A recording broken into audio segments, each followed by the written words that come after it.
Welcome back. Today we're going to talk about the ultimate buyer's guide, a step-by-step instruction guide about how to buy a house and the steps that are included in that buying process. This video is fantastic for anybody that's a first-time home buyer, renters, or those of you that are just still living at home and maybe thinking about buying your first house. So let's dive into it. So step one is starting your journey. First, you have to decide that you want to buy a house. That's the very first step, is deciding that I'm tired of renting. I'm tired of living at home. Whatever your current situation is, you have to decide that I want to buy a house, own a piece of land, and make that next big step. And you have to start saving some money, because buying a house is not cheap, and you have to have some money to put down as a down payment and pay those closing costs and other costs that are associated with buying a house. So what are some of those costs that are associated with buying a house? Well, a lot of people will tell you that the recommended down payment for buying a house is 20%. 20% is ideal to have down for a down payment, while 20% will reduce your PMI. PMI is private mortgage insurance. If you don't have at least 20% to put down, you'll have to pay PMI on your monthly payments. You don't have to have 20% to put down. If you don't have 20% to put down, that's okay. There are other loan programs out there like FHA where you only have to have 3.5% of the purchase price to put down. There are other conventional loan programs out there where you can have as little as 3% to put down, maybe even 1%, maybe even 5%. I have a buyer right now that's putting 15% of the loan purchase, 15% of the purchase price down. I've had buyers put down 10% of the purchase price, 7% of the purchase price.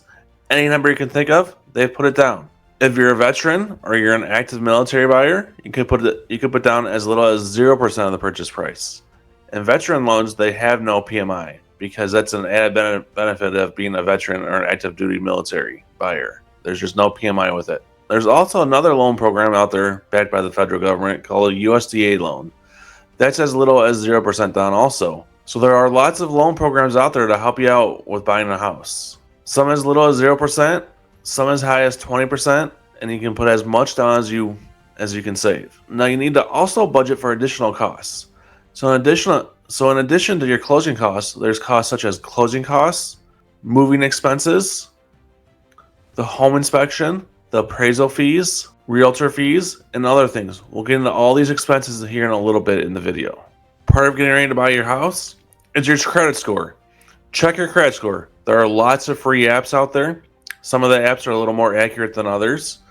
And you also get a free credit report from annualcreditreport.com. You can pay a little extra to get your credit score, and you get a free credit report and a credit score if you pay a little bit extra at that website.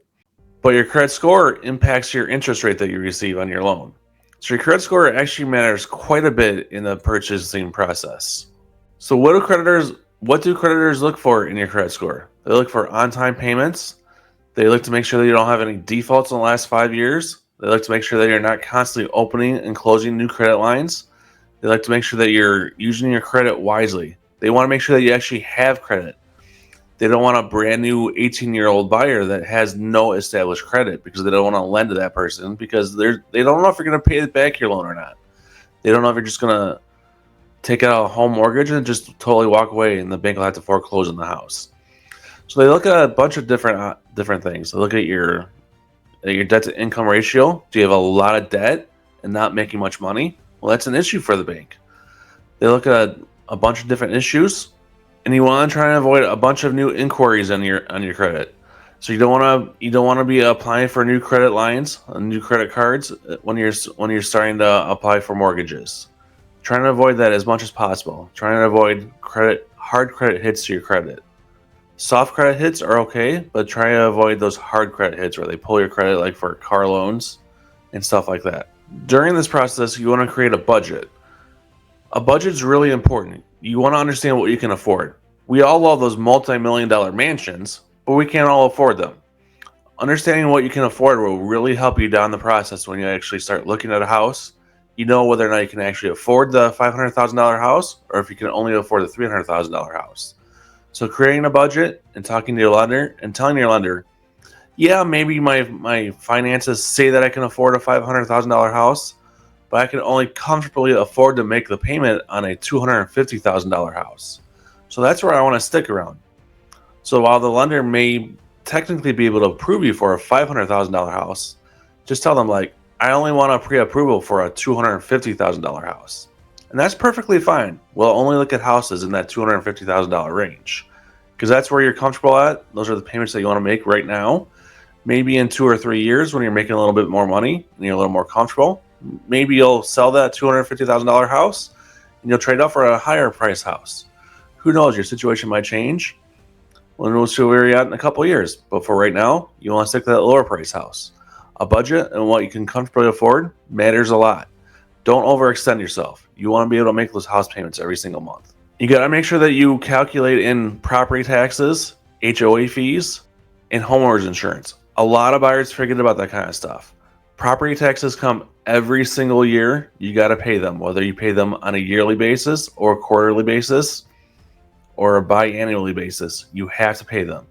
HOA fees, you have to pay those yearly, or the HOA can foreclose on your house. Home insurance, you have to have home insurance while you have a mortgage on your house. So you have to have home insurance as well. So those are just some of the hidden costs that a lot of buyers forget about when they're going through the buying process. So make sure that you remember those things.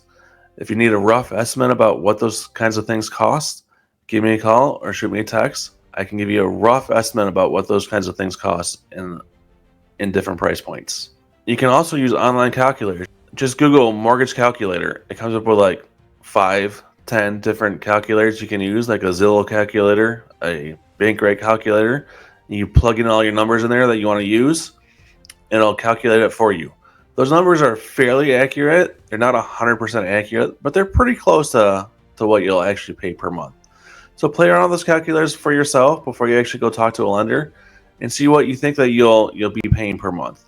And then actually go talk to a lender when you're ready to start the buying process. Step number 2 in the buying process is researching the market. What kind of market are we in? Are we in a buyer's market? Are we in a seller's market? Are we in a neutral market? Are we in a transitioning market? What are we in right now? Currently, as we're shooting this video right now, in January of 2025, we are still in a strong seller's market. It's kind of transitioning into more of a neutral market, but right now, as we speak, right at this very moment, we're still in a strong seller's market. When you're watching this video, who knows what kind of market we're in? But you need to do some research. What kind of market are we in when you're ready to buy a house? This is a great time to start researching some realtors. Contact me. Give me a call, shoot me a text, send me an email. Ask me, Chad, what kind of market are we in? Are we in a buyer's market? Are we in a seller's market? Are we in a transitioning market? What should I expect when we start buying a house? Should I expect to have to put an over asking price offer on? Should I expect to have to do some negotiations? Should I expect to pay under asking price? What should I expect when I start bidding on houses and going to look at houses? Those are all really good questions, and those are all questions that I can answer for you when you're ready to start looking at houses. Make sure that you choose the right realtor. Make sure that you choose a realtor that you vibe with, that you click with. Not every realtor is right for everybody. You want to make sure that you choose a realtor that matches your personality. But you want to get along with your realtor, because this can be a long process buying a house. Sometimes you can't find the right house right away. It'll take you 2, 3, 4 months to find the right house. And you want to make sure they get along with your realtor, because if you're actively looking for a house, you're going to be in touch with your realtor, sometimes on a daily basis, at the very least on a weekly basis. Talking to them about what's on the market, talking to them about what you've seen, talking to them about what you want to go see that weekend, maybe that day, maybe in the coming days, and about what you do and don't like about the houses that you have seen, and why you do and don't like them. Your realtor is your advocate. The realtor that you choose is on your side. They fight for you, and they will fight to get you the best possible deal. So you want to make sure that you choose the right realtor that'll be on your side and fighting for you. Believe it or not every realtor is going to fight for their client. They're just looking for their next paycheck. So you want to make sure that you choose the right realtor that's actually going to be on your side and not just fighting for their next paycheck. Also, when you have your own realtor, when you're walking through houses, they can point out potential red flags. When I'm walking through a house with my clients, I'm always looking around the house. I'm looking up at the ceilings. I'm looking down at the floors. I'm looking for potential red flags. Is there possible water damage in here? Is there possible things that a home inspector might flag? And pointing it out to my buyers, saying, hey, you know what? This is a possible red flag. I know what you're looking for. You may or may not like this. Here's a possible thing that you may not like. Can you look past this? This house has an electric stove, but you really want a gas stove. Can you look past that? Can you install a gas stove down the road? This house doesn't have a basement though. Installing a gas stove will be really hard to do. What do you think about that? I point all this stuff out to my clients to make sure that they have all the information possible. Before we go look at houses, I look up the condition report and see if the seller has disclosed anything.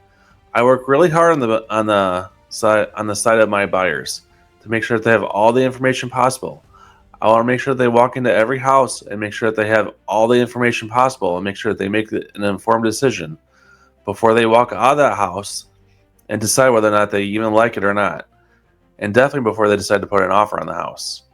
Making an offer on a house is a big decision, because if you make an offer on a house and the seller decides to accept that offer, you're now under contract.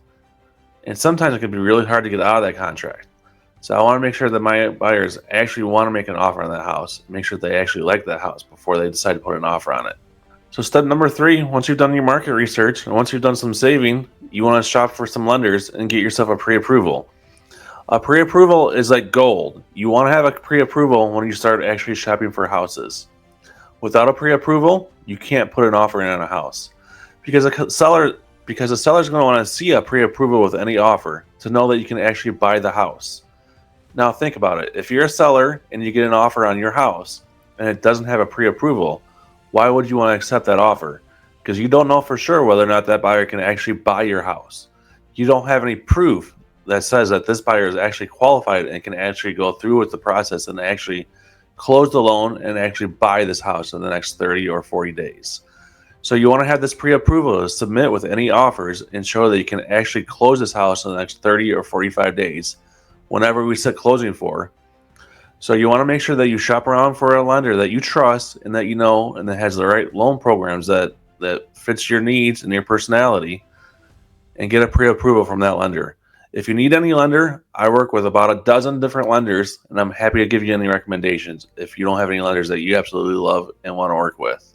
Plus, having a pre-approval just makes you a more serious buyer. It shows me or any realtor that you're working with, and it shows any sellers that you're actually a serious buyer, that you're not just kicking the wheels, that you're not just looking around, that you're not just touring houses for the fun of it, that you're actually a serious buyer, that you had your credit pulled, that you're actually truly looking for a house to buy, that you're going to be a serious buyer in the next 2, 3, maybe 6 months, but you're going to be buying relatively soon. A pre-approval also helps you set a clear budget. We talked about this in step 1, but a pre-approval, when you talk to the lender will give you a set budget. The lender says that we pre-approved you up to this amount. Now, you don't have to buy up to that amount. If you're only comfortable making payments up to a lower amount, that's perfectly fine. But the lender will say, you're pre-approved up to this amount, so you can buy a house up to that amount. But you can come back to me and say, Chad, we're pre-approved up to this amount, but we're only comfortable buying a house up to this amount because our payments will be $1,000 less per month. That's perfectly fine. Let's find you a house that's cheaper and make your payments that much less. Because I totally understand that. I wouldn't want to make more house payment than I have to.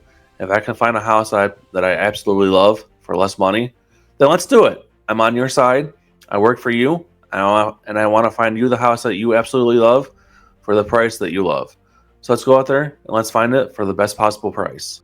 So what do you need for a pre-approval? So typically you'll need a couple pay stubs from your job. You'll need your last 2 years of tax returns, typically at least 1 year, but typically they're going to want the last 2 years of tax returns. They're going to want to pull your credit report. So you're going to want to check your credit scores. You're going to check.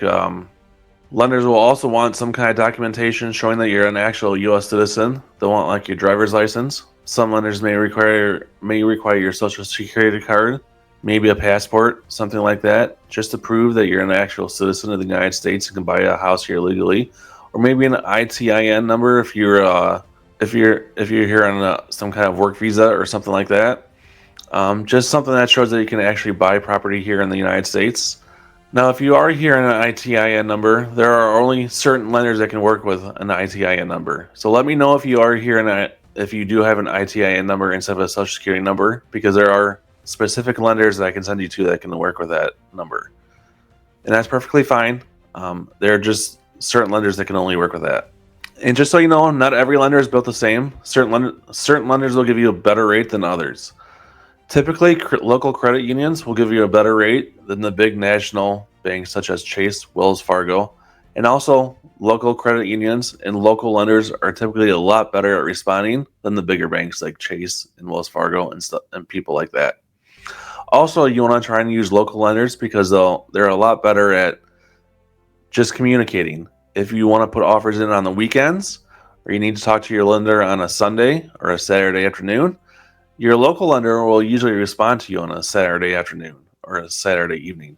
Whereas somebody that works at a Chase or Wells Fargo, they turn their phone off at 5 p.m. on a Friday night, and you won't ever hear from them again until Monday morning at 9. So local lenders are the way to go instead of the big national banks. But if you want to use a big national bank, I'm okay with that. It just makes the process a little bit more difficult, that's all. So step 4 of buying a house is house hunting. This is the fun part. This is where we meet and we create a list of must-haves. A list of must-haves of what your house has to have. Do you have to have 4 bedrooms or do you have to have 4 bedrooms, or are you okay with 3 bedrooms? Do you have to have two bathrooms in your house, or are you okay with 1 bathroom, maybe 1.5 bathrooms? Do you have to have an acre of land, or are you okay with half an acre of land, maybe a third of an acre of land? Some people, once they realize what the cost of houses are right now, they're okay selling it a little bit less, because the cost of houses right now are kind of crazy, and they probably won't be coming down anytime soon. So this is where we start creating that list, and we realize that the must-haves and the wish lists are very different. The must-haves and the wish lists also go hand in hand with the essentials and the niceties and the I wish I had this kind of stuff. So that means, like, I wish that the house had a Ring doorbell, but it has to have a front door. Well, obviously every house has a front door, but does it have to have a Ring doorbell? Probably not. That's something you can go buy yourself. But it does have to have a front door. It does have to have some kind of heating system in it, because Wisconsin winters are pretty dang cold. But does it have to have forced air? Everybody's different. Me personally, I kind of like my forced air because I love central air in the summertime. You? I don't know. Do you have to have forced air? Maybe not. This is where we also consider the future. Do you need a house that's a little bit bigger? Do you plan on growing your family? Maybe your kids are a little bit older. They may be leaving for college soon. Is the house that you're considering buying going to be too big for you? Maybe we look at a little bit of a smaller house since your kids will be leaving the house soon. Maybe we look at a little bit of a bigger house since you plan on expanding your family. Can we push your budget a little bit and buy a little bit of a bigger house? I don't know. Depends on where we're at. Depends on the price of homes. Depends on your budget. Some things that we want to look for while we're touring houses are some red flags. So we want to look for like signs of like structural defects, signs of water that are in the house. Basements are a big sign for this. When we go down in the basement, look in the basement. I know basements can be smelly, gross, just dark and dingy, but you definitely want to go down in the basement of every single house and take a big deep breath. Does it smell moldy? Does it smell musty? Does it smell like there's water down there? Look for signs of water. Look in the corners. Does it look like there's water coming in from the corners? Corners are a big part of the basement. Does it look like there has been water down there? Does it look like there has been water damage down there at one point? That's a big red flag to a lot of buyers. Look throughout the house. Look in the ceilings. Do the ceilings look like look like there is water damage currently? Look like there has been water damage? Why is there water damage? Does the seller disclose that? Maybe you ask the seller, why is there water damage here? Has there been water damage? Has it been fixed? Tell me more about this. Is there signs of neglect? Is there signs of pest damage? Is there signs of structural damage? Is the deck outside leaning? Is it not secure to the building? Is the whole house leaning to one side? I've been in a house before where the whole house was leaning towards the left, I believe. We walked in the front door, and the whole house was just leaning towards the left. We just were kind of pushed towards the left of the house. It was not a very good house. It was right on a lake, so the ground was probably soft and the foundation was just probably sinking. My buyer didn't buy the house. It was just too much work for him. He didn't want to have to deal with it. But, the whole house was just kind of sinking and leaning towards the left. It was interesting and different. The house did eventually sell. I'm sure an investor ended up buying it for a fraction for what it was actually listed for. But it was interesting. It was quite the house to be in. I try to usually bring like a tennis ball or marble with me and put it on the floor of the houses and see which way it rolls sometimes. Sometimes I forget that. But if you are concerned with whether or not the floors are level, try and bring that with you and see whether or not the floors are level. It's a good test. Some touring tips while you're touring a house. When you're walking through the different rooms of the house, imagine yourself in the house. Can you imagine yourself in this living room? Can you imagine your family sitting there watching TV? Can you imagine yourself cooking in this kitchen? Can you imagine making a family meal in this kitchen? Can you imagine your family eating at the dining room there? Can you imagine your family outside in this backyard? Can you imagine yourself in this bedroom, sleeping at night, maybe watching TV before you go to bed? Can you imagine using this bathroom? Just imagine using this house for yourself. Obviously, you're not using it right now, but can you imagine yourself? Try to imagine your furniture, your decoration style, your paint colors on the wall. How does it look in your mind? How does it feel? Does it feel like home? Does it feel like the one to you when you walk in? If not, if you can't imagine it, then check it off the list and say this house isn't for me. If it feels like the one, if it feels like this house is home, if it feels like I could definitely see myself living here, then this house may be for you. Keep it on the list and maybe make an offer on it. So tip number 5 for the buying process is making an offer. So once you finally find the right house and you're ready to put an offer in, that's where I come in. That's where I start playing the biggest part. Is I help you craft the offer. We write the offer. The biggest part of the offer is the purchase price. So obviously we come up with the right purchase price. I help you come up with a purchase price based on market conditions, based on what other houses in the area have sold. I'll pull comps in the area. I'll tell you, well, a house on the street recently sold for this. A house around the corner sold for this. A house in the neighborhood sold for this. And I'll tell you all this information. I can't tell you a price to offer on the house because it's not my money. Ultimately, you have to come up with your own offer price. So once you come up with the offer price for me, I'll write it in the contract. And the contract also has these other contingencies in there. It has like a home inspection. It has a home inspection contingency where a home inspector will come in. They'll do an inspection of the property, and they will basically tear it apart, and they'll come up with all these issues found in the home. And they will come with a report, and they'll give you the report. And then you go back to the seller and they say, Mr. and Mrs. Seller, this, and this are wrong with the house. We either want you to fix it or give us a credit money off of the house and we'll fix it ourselves. Now, if you have an FHA or VA loan, some things have to be fixed before closing. If you have a conventional loan, almost nothing has to be fixed before closing. Now, one point here, when you have a home inspection done, do not give it to your lender, because if your lender sees that home inspection, they will require certain things to be fixed before closing. So do not give your home inspection to your lender. The only thing that your lender needs to see is the appraisal, and the lender will see that because the lender orders the appraisal and they will see it. And anything that the appraisal orders to be fixed will have to be fixed. We'll get to that in just a second. The average cost for a home inspection is around $500 for an average size home. The home inspector looks for things like reverse polarity outlets. They look for safety issues. They look to make sure that there's enough insulation in the attic. They look to make sure that that there's no leaky pipes, that the roof is okay. They look to see about how old the roof is, that there's no water in the basement, that there's no signs of water in the basement, things like that. They'll give you a whole big report. Like I said, you'll read through it, and then we'll go back to the seller. Typically, you have 15 days to do the inspection and then negotiate any repairs or credits with the seller. I did a whole report. I did a whole video on the offer to purchase. I'll link it up here above in the cards. You can watch that. I go a little more in depth about the whole home inspection process in this video. Some of the most common issues, especially here in the Kenosha area, that home inspectors will find are non-GFCI outlets.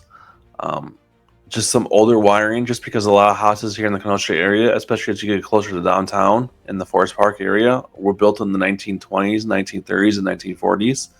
So the wiring is older.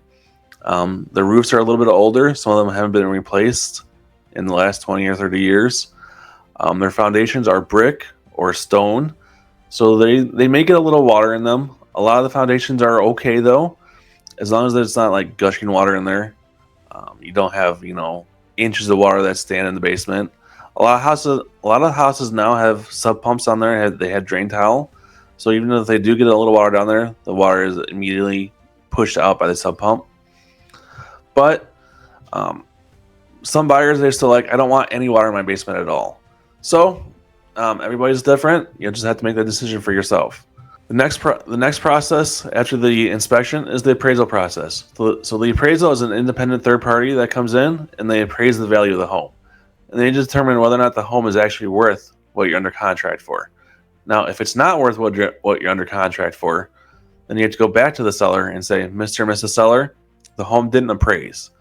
You have to either lower the purchase price down to the appraisal value because I don't have any money to bring to the closing table, or you as the buyer has to bring more money to the closing table to make up that appraisal gap.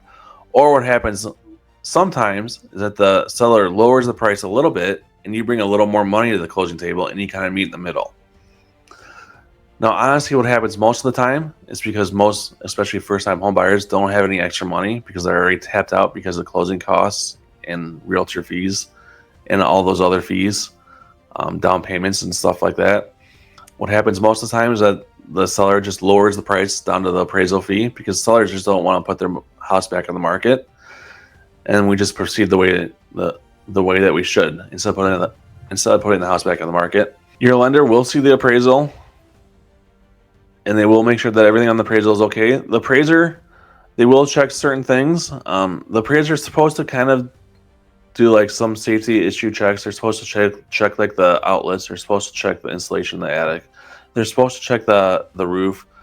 However, most appraisers, they just kind of walk through the house real quick. They check comps in the area, make sure that it appraises out to value. They don't really do a very thorough check. If it's an FHA appraisal, then they'll do a little more thorough of a check and make sure that there's no cracked windows, that there's no loose railings, that there's railings on stairs of 3 or more, that there's railings going down and upstairs, things like that. That there's no chipping paint. If things like that are flagged by the FHA or VA appraiser, then those have to be fixed before closing, or you can't close. Whether the seller fixes that stuff or the buyer fixes it themselves out of their own pocket, it doesn't matter who fixes it. It just has to be fixed before an FHA or VA closing. Now, if you have a conventional loan, that stuff doesn't matter. Conventional loans, they don't really care what's wrong with the house. An appraisal typically costs about $700, and you have to pay that out of your own pocket before they even order the appraisal. Now, every lender is a little bit different, so it could be plus or minus about $700. And that typically takes place closer to the end of the whole loan process. So about 20 to 30 days into the whole loan process, around the time of closing. So once the appraisal is done and once the inspection is done, we're just kind of waiting on the loan to be done. That's step 7. It feels like there's nothing happening, like we're at a standstill. But there is a lot happening behind the scenes. I'm setting up closing. The title company is doing their thing. They're finishing up title work. Title work is done behind the scenes. They're making sure that there's no liens on the property, that the property is handed over to the buyer, you the buyer, free of liens, free of encumbrances, that there's no third party gonna show up a month or two later and say, hey, this property is actually mine. You don't own the property. They're making sure that there's no other party that can claim interest in the property. So title is very important. They make sure that you're getting title of the property free and clear. They're balancing all the numbers to make sure that everybody's paid properly, that you're bringing the right amount of money to the closing. And they're talking to your lender, and the lender's finishing up all their paperwork, making sure that everything's done, making sure that your loan is processed properly. And then they'll do one final credit check on you before closing. Usually a day or two before closing, they'll pull your credit one more time to make sure that nothing has changed. So make sure that during this whole process you don't go out. So make sure that during this whole process you don't go out and buy furniture, don't go buy a new car, don't close any credit accounts, don't open any new credit accounts, nothing like that without talking to your lender first. Don't go depositing a huge amount of sums into your bank account. Don't go removing any huge amounts of sums from your bank account without letting your lender know first. If you have to do something like that, just let your lender know that, hey, I had to close this credit card account for whatever reason. Just let them know.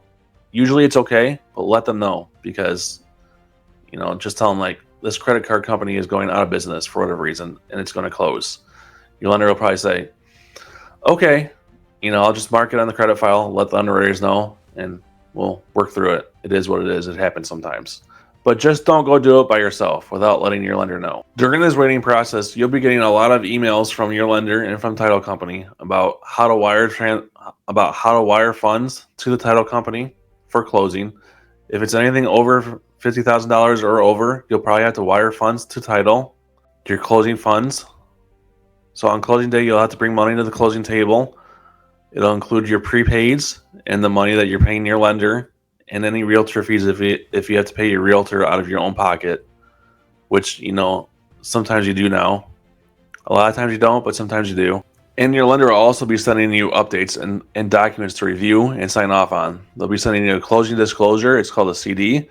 They'll ask you to review it. They'll probably send it to you 3 or 4 different times because it'll change almost daily. And they'll say, hey, here's a new closing disclosure. Just review it. Make sure the numbers look good to you. Make sure they're accurate. If they don't ever send you a closing disclosure, that's a big red flag.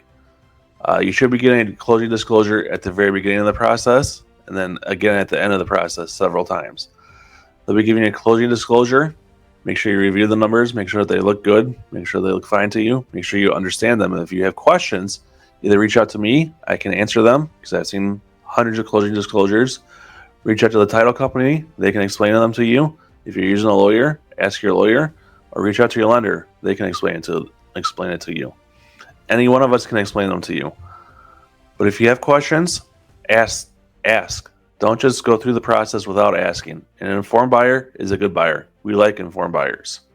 And make sure you stay in touch with me, your realtor, your lender, at all times during this process. Don't just think that because we've gotten quieter that we've forgotten about you. We haven't forgotten about you. And me as your realtor, even though things have gotten quiet for this next week or two, I should still stay in touch with you at least weekly, if not a little more often. It's just that we're kind of in a waiting period right now. There's not really much of an update to give you.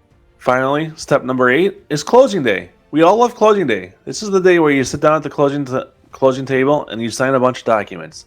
Some lenders, they have you sign documents electronically, so there's not as many to sign at the closing table. But either way, you still have to sit down at the closing table and sign a few documents at least. You sit there, you get your arm all nice and loose, you shake it loose. You sit down and you sign some documents. You'll also do a final walkthrough of the house. We do that either the day before or the day of the closing. We walk through the house. We make sure that the house is still in pretty much the same shape as it was when we first made the offer. Make sure there's no holes in the wall. Make sure the roof isn't leaking. No water in the basement. Make sure that the front door isn't missing. Make sure that they didn't take the stove and the refrigerator they were supposed to leave behind. Stuff like that. Make sure they actually emptied out the house like they were supposed to, since you should be taking possession of the house on the closing day, unless we made prior arrangements for whatever reason. And make sure that they held up their end of the deal like they were supposed to. Closing costs. I always get this question. What are closing costs going to cost me? Closing costs are typically 2 to 4% of the purchase price. So for example, if you're buying a $300,000 house, your closing costs are going to be about $6,000 to $12,000. Now, what's included in your closing costs? Well, included in your closing costs are the county recording fees, the title company fees for title search and title insurance and protect you against future ownership disputes, lender fees, so your loan origination fees, underwriting fees, and prepaid interests. Prepaid interest is interest from the day that you buy the property to the day that you make the first payment. They're still collecting interest every day. Even though you haven't made your first payment yet, they still collect interest every single day until the first day that you make the first payment, whether that's a month away or 2 months away. Realtor fees are typically paid by the seller up front, but they're still important to understand because you're still paying for them as the buyer in a roundabout way because you're bringing all the money to the closing table. So you, the buyer, are still paying for them. It's just that the seller is paying for them up front. So they're still important for you as the buyer to understand. And with the new rules now, you, the buyer, may have to pay for your own realtor upfront out of your own closing fees, depending on whether or not the seller is going to pay for your realtor fees upfront or not. So how can you manage closing costs? Well, one, ask your lender for a detailed closing cost breakdown, your CD. Every lender charges different fees. Not every lender is built the same. Different lenders charge different amounts. Negotiate with the seller to help cover part of your closing costs. We can get some sellers to cover part of your closing costs. Usually not all of it, but at least part of it. And that also depends on market conditions. If we're in a strong seller's market, the seller probably won't cover any of your closing costs. However, during the strong seller's market of COVID, I did still see some sellers covering closing costs. So it just depends on every seller.